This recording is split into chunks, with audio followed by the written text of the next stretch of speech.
교회에서 교인들과 대화를 나눌 때 종종 목사님을 만나면 행복합니다 라고 하는 말씀을 들을 때가 있습니다. 하나하나 뜯어보고 요모조모 살펴보면 부족한 것도 많고 허물도 있는 사람인데 교인들의 행복이 된다는 말을 들으면 얼마나 감사한지 모릅니다. 제가 정읍제일교에서 목회하는 동안 저를 통해서 사랑하는 성도 여러분 모두가 늘 행복하기를 주님의 이름으로 간절히 축원합니다. 교회에 나오는 것이 행복해야 합니다. 교회에서 예배를 드리는 것이 기쁨이어야 합니다. 교회에서 내가 사역하는 것이 즐거움이어야 합니다. 성도들 상호간에 교제를 나누는 것이 재밌어야 합니다. 그래서 우리 정읍제일교회는 늘 오고 싶은 교회, 머물고 싶은 교회, 사역하고 싶은 교회, 할아버지와 할머니, 엄마와 아빠, 아들과 딸 3대가 함께 어울려서 신앙생활하는 그런 교회가 되어야 합니다. 믿으십니까? 우리 앞뒤 사람과 한번 인사하겠습니다. 여러분들이 이제 바로 하시면 안 되고요. 여러분들이 얼마나 기억력이 좋으신지 제가 인사말을 알려드리겠습니다. 이제 앞뒤 사람과 인사하시는데 우리 정읍제일교회가 오고 싶은 교회, 머물고 싶은 교회, 사역하고 싶은 교회, 3대가 함께 신앙생활하는 교회가 되기를 바랍니다. 이렇게 인사를 합니다. 자, 이제 시작.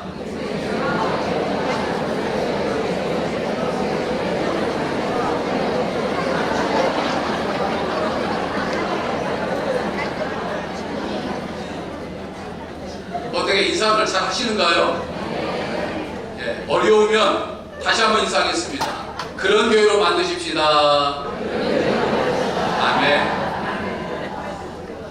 저와 여러분들을 통해서 우리 정읍제일교회가 정말 오고 싶은 교회, 누구든지 오고 싶은 교회, 그리고 머무르고 싶은 교회, 그리고 늘 사역하고 싶은 교회, 무엇보다도 3대가 함께 어울리는 그런 복된 교회가 될 줄로 믿습니다. 아침에 눈을 뜨면서부터 돈 생각을 하고 돈 걱정으로 잠이 드는 우리 현대인들의 표상과 같은 삭개오는 어느 날 자신에게 찾아온 단 한 번의 기회를 놓치지 않았습니다. 예수님을 만나는 단 한 번의 기회를 잘 붙잡아서 이 인생의 변화를 체험하는 은혜를 누리게 되었습니다. 예수님과의 만남이 삭개오에 있어서는 하나의 터닝 포인트였습니다. 벨기에 극작가이며 시인인 데텔링은 우리 인생을 가리켜서 한 권의 책으로 비유했습니다. 인간은 한 권의 책을 써 내려가는 작가와도 같다, 이렇게 이야기를 했습니다. 근데 여러분이 인생이라고 하는 이 책의 특징은 한 번밖에 쓸 수가 없습니다. 그리고 무엇보다도 다른 사람이 내 대신 써줄 수가 없습니다. 삭개오는 예수님을 만남으로 인해서 단 한 번밖에 기록할 수 없는 자신의 인생이라고 하는 책을 정말 알차고 그리고 의미 있게 기록해 나갈 수 있는 복을 누렸다라고 하는 것이죠. 삭개오에게는 우연히 찾아온 단 한 번의 기회이지만 삭개오를 부르신 예수님의 입장에서는 사랑이었습니다. 죄인 삭개오, 매국노 삭개오, 인간 말종 삭개오를 부르신 예수님의 행동은 당시에는 정말 하나의 놀라운 쇼킹 그 자체였습니다. 정상적인 생각을 가진 유대인들이라고 하면, 일반적인 유대인들이라고 한다면 정말 어쩔 수 없는 상황이 아니라고 하면 세리와는 말도 섞지 않고 세리와는 함께 하지도 않았습니다. 세리와 함께 음식을 먹는다고 하는 것은 일반적인 이스라엘 사람들에게 있어서는 더더욱 생각할 수 없는 그런 일이었습니다. 그런데 예수님은 정말 어쩔 수 없는 상황이 아니라 피치 못해서가 아니라 오히려 일부러 삭개오를 부르셨고 삭개오와 대화를 나누셨습니다. 심지어는 삭개오 집에 가서 삭개오의 집에 머물겠다, 이렇게 말씀을 하셨습니다. 도저히 이해할 수 없는 예수님의 행동에 당시 여리고 사람들은 저마다 수군거렸을 것입니다. 예수님은 여리고를 지나서 예루살렘을 향해서 가는 길이었습니다. 예루살렘 입성 직전이었으니까 예수님에게 좋은 감정을 갖지 못하는 사람들에게는 예수님을 공격할 수 있는, 저는 일반 사람들이 어울리지도 않고 상종하지도 않고 머물지도 않고 함께 먹지도 않는, 세리와 함께 먹는 죄인과 똑같은 사람이다 라고 그렇게 공격의 빌미가 되는 그런 행동이었습니다. 그러나 예수님의 사랑은 우리 인간들이 가지고 있는 그런 사랑처럼 어떤 자기 임의대로 어떤 선을 그어놓는, 경계를 갖는 그런 사랑이 아니었죠. 누구는 사랑하고 누구는 미워하는, 나에게는 늘 사랑을 베푸는 사람은 사랑하고 나를 미워하는 사람은 미워하는 그런 사랑이 아니었다는 말이죠. 나에게 늘 잘하는 사람은 사랑하고 내 마음을 늘 불편하게 하는 사람은 미워하는 그런 사랑이 아니었다는 겁니다. 그가 누구이든지 간에, 그가 예전에 어떤 삶을 살았던지, 그가 예전에 어떤 일을 했던지 간에 상관하지 아니하고 정말 주님을 찾아오는 사람은, 무엇보다 주님을 간절히 찾는 사람은 누가 되었든지 만나주시는 그런 사람이었습니다. 삭개오처럼 인생의 외로움과 갈급함이 있는 사람은 결코 외면하지 않는 그런 사랑이었습니다.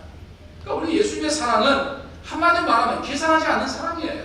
우리처럼 자꾸만 나누는 그런 사랑이 결코 아니었습니다. 세상 사람들의 조롱과는 달리 자기 자신에 대한 이 예수님의 진심을 느낀 삭개오에게 변화가 일어나기 시작을 합니다. 마음 기쁘고 곳에서부터 우러나는 벅찬 감동과 울컥하는 마음이 솟구쳐서 도저히 입을 다물 수가 없었어요. 그래서 8절을 보면 뭐라고 말합니까? 주여 보시옵소서, 내 소유의 절반을 팔아 가난한 사람들에게 나눠주겠습니다. 만일 내가 누구의 것을 뺏은 적이 있다고 한다면 4배나 더해서 제가 갚아주겠습니다. 이렇게 말을 합니다.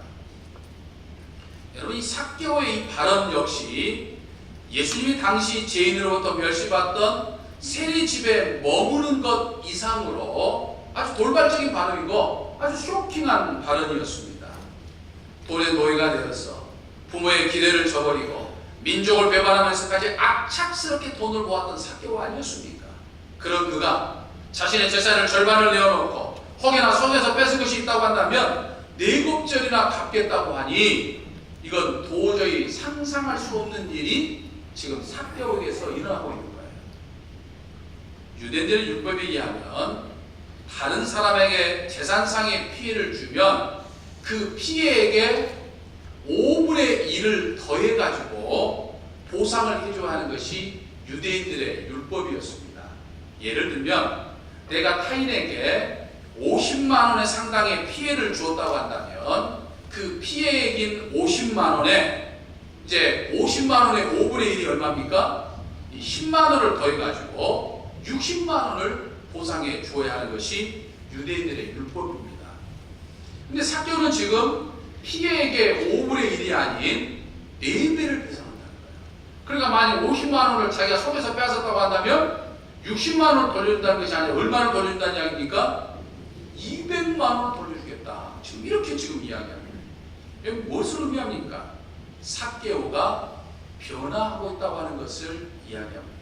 변화되었다고 하는 것을 의미하죠. 예수과의 만남이 이렇듯 삭개오의 가치관을 변화시켰습니다. 오늘날 현대인처럼 돈의 지배를 받고 사는 삶에서 이제는 아브라함의 자손으로서, 진정한 아브라함의 자손으로서 돈의 지배를 받는 것이 아니라 돈을 지배하는 삶으로 지금 변화됐다고 하는 것을 이야기합니다. 스위스의 사상가요, 이 법률가인 이 칼 힐티라고 하는 사람이 행복론이라고 하는 책을 썼는데 그 책을 보면 오늘날 우리 현대인들은 하나님을 대신해서 인간을 지배하는 3가지 강력한 힘에 의해서 지배를 받고 있다, 이렇게 이야기를 합니다. 하나님을 대신해서 인간을 지배하는 3가지 강력한 힘이라고 하는 것은 첫째, 돈입니다. 돈에 지배를 받고 있다는 거예요. 두 번째로는 명예의 지배를 받고 있다는 거예요. 세 번째로는 인생을 즐기려고 하는 향락의 지배를 받고 있다, 이렇게 이야기합니다. 칼 힐티는 인간이 이 3가지 강력한 힘의 지배를 벗어날 때 비로소 자유함을 느낄 수 있고 참 행복을 느낄 수 있다, 지금 그런 이야기를 하고 있습니다. 여러분, 우리는 우리 인간의 삶을 지배하는 돈, 명예, 향락, 이 3가지 강력한 힘의 지배를 벗어날 때 하나님의 자녀다운 삶을 살아갈 수 있는 겁니다. 진정한 행복을 느끼며 살아갈 수 있는 겁니다. 믿으십니까? 삭개오는 예수님과 만남을 통해서 지금 그걸 깨달았다는 거예요. 수많은 신앙의 사람들이 하나님의 세움을 받을 수 있었던 것도 바로 이 삭개오 같은 깨달음과 변화를 체험했기 때문임을 성경 우리들에게 말씀해주고 있어요. 삭개오는 변화되기 전에는 다른 사람의 것을 착취해서 내 것으로 만드는 일에 급급했던 사람이 삭개오였습니다. 한동안 정말 돈을 쌓아서 다른 사람의 것을 뺏어서 내 주머니에 채우는 것에 기쁨을 느끼고 삶의 의미를 가졌지만은 이내 그 일에서 자신의 참 행복을 느끼기는커녕 인생의 허무함과 외로움, 심한 갈급감을 느끼면서 살아왔습니다. 그러나 예수님을 만나서 변화를 받은 후에는 자신의 모든 것을 다른 사람에게 나누어 주겠습니다. 이런 사람이 됐다는 거예요. 비로소 예수님을 만난 이후에서야 비로소 다른 사람이 보이기 시작한 겁니다. 무엇보다 예전에는 자신의 일에서 손해와 고통을 당한 사람들에게 무관심했습니다. 그러나 이제는 그들의 고통을 덜어주고 싸매어주는 이타적인 사람으로 변화가 된 거예요. 나만 생각하면서 앞만 바라보고 달려왔던 삶에서 이제는 다른 사람을 바라볼 수 있는 마음의 여유를 갖게 된 거예요. 이것은 주님과의 만남을 통해서 일어나는 변화였습니다. 여러분, 변화의 시작이라고 하는 것은요, 하나님의 입장에서 나를 보는 거예요. 내 입장에서 사람과 사물을 보는 것은 진정한 의미에서 변화일 수 없습니다. 변화라고 하는 것은 다른 사람의 입장에서 나를 보는 것이요, 무엇보다도 하나님의 입장에서 나를 보는 겁니다. 그렇기 때문에 우리는 매일매일 삶 속에서 하나님의 입장에서 나를 보며 살아야 돼요. 하나님의 마음을 가지고 세상을 바라볼 수 있어야 돼요. 하나님의 눈을 가지고 다른 사람을 볼 수 있어야 돼요. 이게 기독교에서 말하는 변화다라고 하는 거죠. 이것은 예수님과의 만남을 통해서 이루어지는 것이다 라고 하는 것이죠. 세계 초인류 기업을 지향하는 삼성전자가 2012년도에 연간 매출액이 200조가 넘었다고 이야기를 합니다. 그리고 연간 순이익만 해도 280억 불, 그러니까 우리나라 돈으로 28조가 넘었다는 거예요. 1년에 순이익만 28조가 넘는다는 거예요. 그래서 이 200불 클럽에 든 기업은 세계 통틀어서 5개 기업밖에 없는데 삼성전자가 거기에 들어가는 거예요. 그리고 제품을 생산하고 판매하는 기업 중에서는 삼성과 일본의 토요타 자동차뿐이다, 이렇게 이야기를 합니다. 삼성전자의 한 회사의 연간 매출액이 우리나라 전체 수출의 17.7%를 차지하고 합니다. 삼성전자 하나, 이 대단한 거 아니겠습니까? 이렇듯 삼성이 한국의 인류기업에서 세계적인 글로벌 인류기업으로 도약하게 된 것은 하나의 전환점이 있었다고 합니다. 그것은 지금으로 25년 전인 1993년 삼성 신경영 선언이었다고 하는 거죠. 삼성의 이건희 회장이 소위 이 프랑크푸르트 선언이라고 하는 것을 발표하면서부터 이 삼성의 신경영이 시작되었죠. 이 프랑크푸르트 선언의 골자는 한마디로 말하면 변화입니다. 변화. 그러니까 변화되지 않으면 살아남지 못하고 다른 사람이 변화되기를 기다리고 있으면 나에게는 변화가 없다, 나부터 변해야 된다 라고 하는 것으로서 이때 생겨난 모토가 뭐였습니까? 마누라와 자식만 빼고 다 바꾸자 했어요. 마누라와 자식만 빼고 다 바꾸자 라고 하는 것을 이야기를 했죠. 그것이 오늘날 이 삼성전자가 일어나게 됐다라고 하는 것이죠. 여러분, 오늘날 우리 한국교회와 우리 그리스도인들도 이 변화 요구에 서 있습니다. 삼성 이건희 회장이 25년 전에 삼성이 더 이상 성장하지 않는 그런 모습 속에서 이대로 가게 되면 삼성전자가 무너질 것이라고 하는 극심한 위기감 속에서 변화를 모색했던 것처럼 사실 오늘날 한국교회도 변화되지 않으면 한국 사회에 도태될 것이라고 하는 심각한 위기 속에 지금 서 있는 것이죠. 한국교회와 성도들은 오늘날 많은 국민들로부터 신뢰와 호감을 잃어버렸습니다. 한국교회와 성도들은 국민들에게 더 이상 매력적으로 다가서지 않습니다. 오히려 고리타분하고 오히려 편협하고 자기들밖에 모르고 입만 살아있는 사람들로 전락해버렸어요. 믿고 싶은 종교의 선호도에서도 불교와 카톨릭에도 미치지 못하는 결과를 낳고 있습니다. 그래서 오늘날 이런 저런 이유 때문에 교회를 떠나는 사람들이 많아졌습니다. 흔히 성장하고 있다고 하는 교회도 그저 다른 교회에서 옮겨온 수평 이동일 뿐인 것들을 보게 됩니다.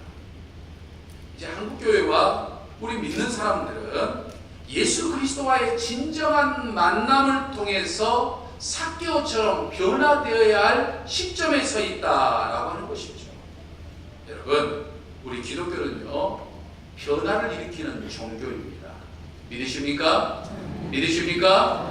믿으셔야 돼요.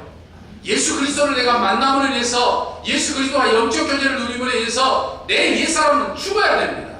그리고 내 새사람이 살아나는 거예요. 근데 예수님을 믿은 지 10년이 되고 20년이 되어도 내 성질 머리는 그대로 있다고 한다면 우리는 뭔가 지금 헛믿고 있다라고 하는 것을 이야기하죠. 여러분 혹시 이 곰팡이균과 유산균의 차이를 아시죠? 곰팡이는 썩히는 것이죠. 근데 유산균은 삭히는 것입니다. 곰팡이균은 썩어서 죽게 하고 유산균은 발효시켜서 살게 하죠. 이것을 이제 소설가 이혜수 씨가 하학이라고 하는 아주 재밌는 이 제목의 책에서 아주 이 그 부패와 발효 차이를 멋지게 데뷔시켜 설명을 했습니다. 시간이 지나면 부패한 음식이 있고 시간이 지나면 발효되는 음식이 있다는 거죠. 그래서 우리 한국 사람들은 부패된 상태를 가리켜서 썩었다고 이야기를 하고 발효된 상태를 가리켜서 익었다고 이야기를 하죠. 부패시키는 것은 곰팡이균이고 발효시키는 것은 유산균입니다. 근데 곰팡이는 주변을 썩게 만들지만 유산균은 주변을 잘 익게 만든다는 거죠. 근데 우리 사람도 곰팡이 같은 사람이 있고 유산균 같은 사람이 있다는 거죠. 그래서 사람도 어떤 사람은 그 모임에 가면 그 모임을 병들게 하고 갈등이 일어나게 하고 시험거리 만들고 늘 사람이 갈등이 일어나고 모든 사람들이 힘들게 만드는데 어떤 사람은 유산균처럼 그 모임에 들어가면 그 모임을 살리고 그 모임을 즐겁게 만들고 그 모임을 행복하게 만들고 그 모임을 막 웃게 만든다는 거예요.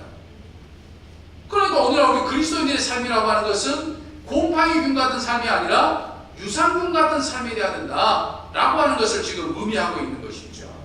믿으십니까? 근데 그 변화는 예수 그리스도를 통해야만 가능하다라고 하는 것을 삭개오가 이야기해주고 있어요. 삭개오는 예전에는 마치 곰팡이균 같은 사람이었어요.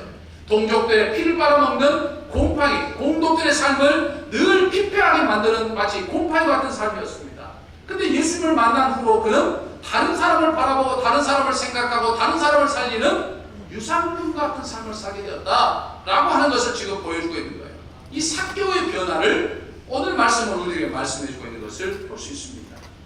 예수님을 만나서 변화되지 않으면, 예수님과 영적 교제를 통해서 내 삶이 변화가 되지 않으면 우리는 곰팡이균과 같은 사람으로 전락할 위험이 있다고 하는 사실을 우리는 생각해야 된다라고 하는 것이죠.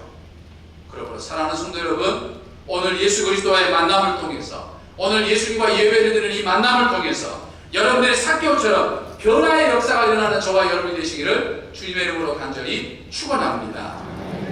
근데 변화라고 하는 것은요, 나를 내려놓을 때부터 가능하다고 하는 사실을 여러분들 기억해야 합니다. 우리나라는 얼마 전부터 이 체질 개선이라고 하는 말을 많이 쓰죠. 사상의학에 의해서 우리 체질을 개선해야 된다. 건강한 삶에 관심이 많아지면서 이 체질 개선이라고 하는 말을 많이 씁니다. 여러분, 건강한 삶을 위해서 체질 개선 대단히 중요합니다. 근데 우리에게서 더 중요한 것은 신앙 개선이에요. 믿으십니까? 신앙 개선이 더 중요하다. 변화가 더 중요하다. 변화의 시작은 삭개오처럼 자신의 일 중에서 소중하게 생각하는 것을 내려놓는 것부터 시작된다라고 하는 거죠. 여러분, 삭개오 삶이 어떤 삶이었습니까? 삭개오의 삶은 돈을 떠나서는 살 수 없는 삶이었습니다. 그의 모든 삶의 기준은 돈이었습니다.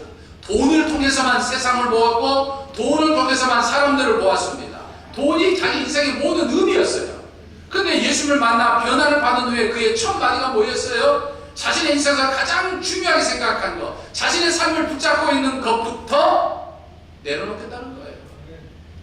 가난한 사람에게 나눠주겠다는 거예요. 삭개오로서는 엄청난 결단이었고 변화였습니다.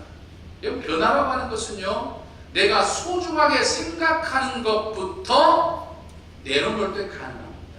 주님 앞에 드릴 때 가능한 거예요. 오늘날 과학의 발달과 이 문명의 위기로 사람들이 참 편리해졌어요.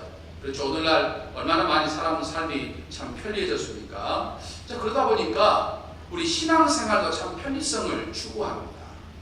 신앙생활하면서 복잡한 것, 신앙생활하면서 불편한 것 싫어합니다.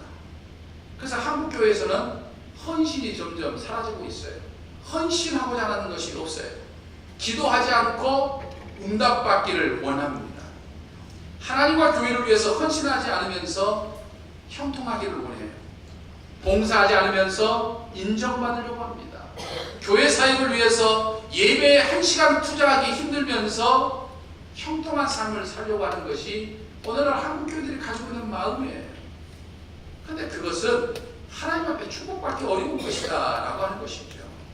사랑하는 성도 여러분, 점점 이제 무더워져가는 이 여름에 정말 예수님과의 만남을 통해서 내 인생에 이 변화가 일어나야 할 줄로 믿습니다.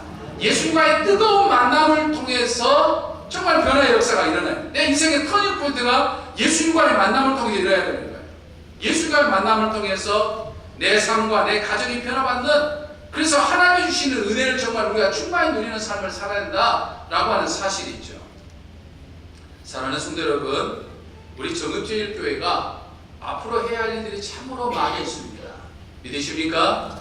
그동안 자랑스러운 109년의 역사 동안 우리 정읍교회가 이 지역에서 수많은 영혼들을 구원하면서 수많은 일들을 해나왔는데, 지난 역사도 대단했지만 오늘 내 삶과 내 믿음과 내 헌신을 통해서 예수님과의 만남을 통해서 나의 정말 소중하게 생각하는 것을 내려놓는 나의 모습을 통해서 우리 정읍제일교회가 더욱더 하나님의 일에 크게 쓰임받는 복된 교회가 되어야 된다라고 하는 사실입니다. 여러분, 한 사람 한 사람을 통해서 우리 정읍제일교회를 정읍의 성시아를 위한 구원의 방주로 하나님을 세우기를 원하십니다. 믿으십니까? 시대 어둠에 밝히는 진리의 등불 같아 세우시기를 원합니다. 정말 이 세상에 희망을 주는 교회가 되기를 하나님은 원하십니다. 그러므로 여러분들의 시간, 여러분들의 몸, 여러분들의 물질, 여러분들의 생명까지도 주님 앞에 내려놓는, 정말 주님과의 만남을 통해서 그 변화를 하는 삶을 통해서 정말 주님의 사역에 귀하게 쓰임받는 저와 그리고 여러분들이 되시기를 주님의 이름으로 간절히 축원합니다. 할렐루야. 기도하겠습니다. 삭개오처럼 저희를 불러주신 우리들의 아버지 하나님, 점점 무더워져가는 이 여름, 게을러지기 쉽고 지치기 쉽지만 저희의 믿음은 더욱더 뜨거워지게 하시고 깊어지게 하여 주옵소서. 주님과의 순간적인 만남이 아닌 진정한 만남을 통해서 삭개오처럼 저희의 인생이 새롭게 변화되는 놀라운 은총을 경험하게 하여 주옵소서. 구원의 감격을 가지고서 예수님과의 만남을 통해서 내가 소중하게 생각하는 것까지도 기꺼이 내려놓는 결단을 통해서 내 삶과 내 가정과 우리 교회와 이 나라의 민족 위에 새로운 변화의 바람이 일어나게 하여 주시옵소서. 항상 하나님의 사역에 귀하게 쓰임받는 저희의 복된 인생 되게 하여 주시옵소서. 예수님의 이름으로 기도하옵나이다.